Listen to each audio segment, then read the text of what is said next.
My youngest child is a smart girl, but she's struggling with one subject. All the teachers, and even her father, are pressuring her and expecting results. We hire tutors, but there is no progress. My dears, please understand the idiocy within our education system. The reason for this idiocy is that we don't understand human nature. People are like flowers. That is, a person can only be of one color. Their psyche is tuned in one direction, and it's impossible to tune it in another way. Imagine we let a flower grow upward, and imagine a child likes mathematics. But what do we tell a child? We say, "You're already good at math. You don't need to think about it too much. You're not doing well in literature, so focus on that." By doing so, we suppress the child.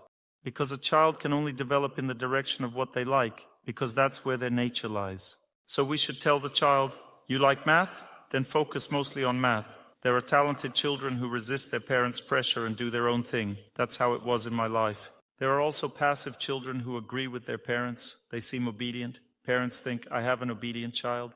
Let's say she's not doing well in literature, but she sits and tries to study it. Later, these obedient children don't know what to do with their lives. Their parents suppress their intelligence and creativity, wanting to make them have roughly the same grades in all subjects. When parents let the child focus on what they like and don't push on what they don't understand, they open up the child's flower. But there are some really foolish parents who don't understand this. Once a woman came to me and said, "Dr. Torsunov, I have a child, a boy who's completely stupid."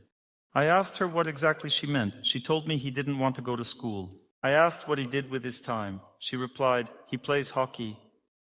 I asked, "Where does he play?" She said, "In the Moscow team."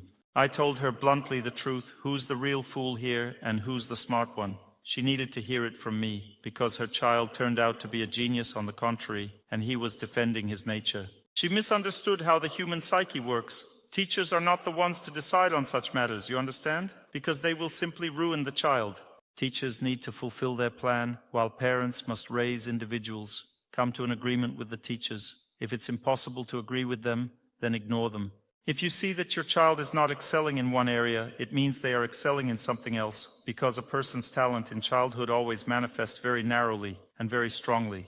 If a child is talented, they will be very strongly passionate about one thing, and everything else will seem like a fog. This means that the flower can grow high and open up strongly. Give them this opportunity. Don't limit them. Be bold. Ignore the education system that lacks the understanding of these things. Then everything will be fine for you.